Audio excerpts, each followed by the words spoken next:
है, यहाँ कहानी एक काल्पनिक है। अगर यह कहानी आपने पहले कहीं भी सुनी हो तो आपको बताने पर 5 लाख तक का इनाम दिया जाएगा। मैं कहानी शुरू करता हूँ। यहाँ कहानी जैक की है, जो एक जिन रहता है। देखते हैं किस तरह वहाँ इस कहानी में संघर्ष करता है। पृथ्वी के पास कुछ तारों की दूरी पर एक प्लेनेट रहता है। उस प्लेनेट पर एक छोटा सा राज्य जिनों का रहता है। उस राज्य के राजा हावर्ड, जो कि सभी जिन में सबसे ज्यादा शक्तिशाली राजा रहते। उनकी एक बेटी शैलजा नाम की रहती है, जो बहुत ही सुंदर थी। और उसी राज्य में एक जिन जिसका नाम जैक रहता है। जैक राजकुमारी को चाहता था, लेकिन जैक के पास शक्तियां कम थी, इसलिए उसे राजकुमारी से बात करने की इजाजत नहीं थी। राजकुमारी जब भी अपने राज्य को घूमने निकलती है, तो जैक उनकी सवारी के बगल में दौड़ता हुआ पूरे रास्ते राजकुमारी को देखता था। ऐसे ही कई साल बीत गए। फिर एक दिन राजकुमारी की नज़र जैक पर पड़ गई।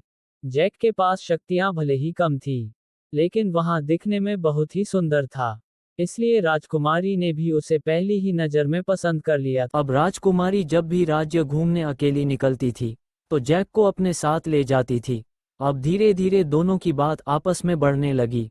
अब राजकुमारी जैक से राज्य घूमने के बहाने मिलने आती हैं, और जैक भी रात के अंधेरे में राजमहल के अंदर जाकर राजकुमारी से मिलने जाने लगा। अब यहाँ बात किसी तरह राजा हावर्ड के कानों तक पहुँच गई।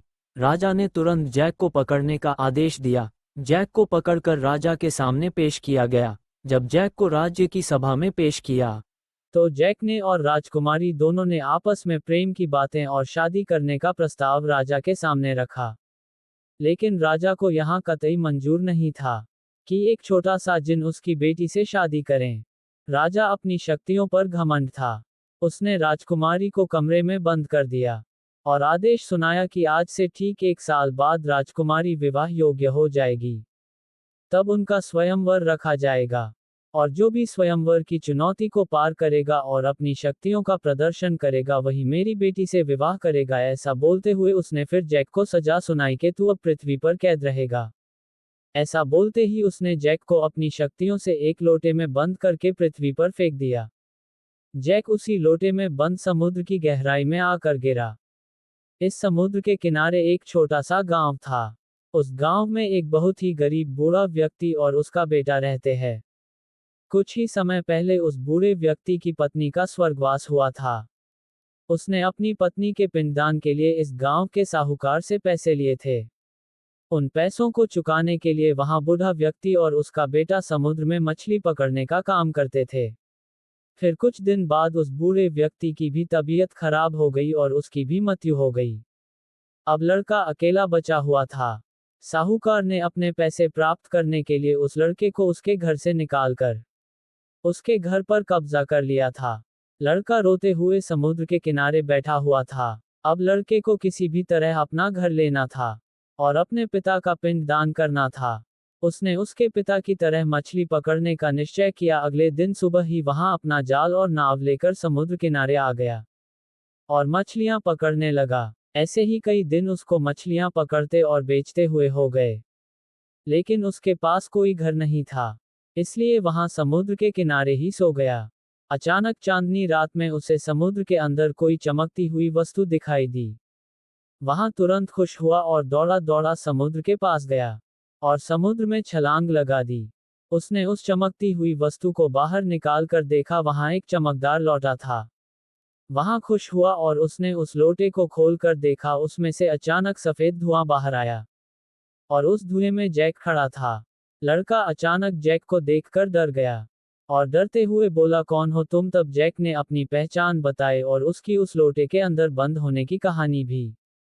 फिर जैक ने उस लड़के से उसके बारे में पूछा तो लड़के ने उसकी सारी परेशानी जैक को बताई। फिर जैक बोला, तुमने मुझे निकाला है, अब मैं तुम्हारी मदद करूंगा। ऐसा बोलते ही उसने अपनी शक्ति से थोड़ा धन बनाया और उस लड़के को दे दिया। उस लड़के ने वह धन लेकर अपने पिता का पिंडदान और अपना घर वापस लिया। फिर लड़का जैक के पास आया और बोला कि तुमने मेरी मदद की, अब मैं तुम्हारी मदद कर तुम्हारे प्यार को हासिल करने में। तब जिन बोला, तुम उनसे नहीं लड़ सकते, मेरे पास शक्ति होने के बाद भी मैं उनका कुछ भी नहीं बिगाड़ पाया।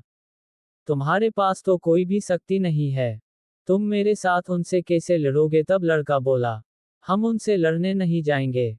हम राजकुमारी के स्वयंवर में जाएंगे और हिस्सा लेकर राजकुमारी से तुम्हारी शादी करेंगे।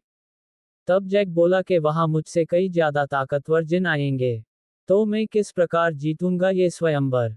तब लड़का बोला, सच्चे प्यार के आगे कोई भी शक्ति नहीं टिक सकती। हम जाएंगे और तुम स्वयंवर जीतकर राजकुमारी से शादी भी करोगे। तभी जैक बोला, मैं अकेला अपनी शक्ति से एक पल में वहां जा सकता हूं, पर तुम इंसान हो, तुम नहीं जा सकते। ऐसे तुमको वहां जाने के लिए कई मुश्किल रास्तों से जाना होगा। तब लड़का बोला, हम दोनों जाएंगे, वह तुम मुझे रास्ता दिखाना। जैक ने हाँ बोला और दोनों निकल पड़े। जैक एक जगह जाकर रुक गया और बोला, पहला रास्ता यहीं पर है। तब लड़का बोला, ये जंगल है, ये तो कोई रास्ता नहीं है। फिर जैक बोला, रुको, और उसने एक पेड़ के पास जाकर कुछ मंत्र बोला और फिर पेड़ जिंदा होकर अपनी जगह से हट गया। और उसकी जड़ के नीचे एक छोटी गुफा थी, जिसमें जैक और वह लड़का दोनों ही उसके अंदर चले गए। फिर थोड़ा अंदर जाकर जैक बोला, यहाँ से दूसरे रास्ते की निगरानी एक सर्प कर रहा है। जैक ने ऐसा बोला ही था कि उनके सामने अचानक एक आगे की कहानी बहुत ही जल्दी आपके सामने आएगी। जब तक चैनल सब्सक्राइब करके रखे और कहानी से 5 लाख जीतने का मौका पाए।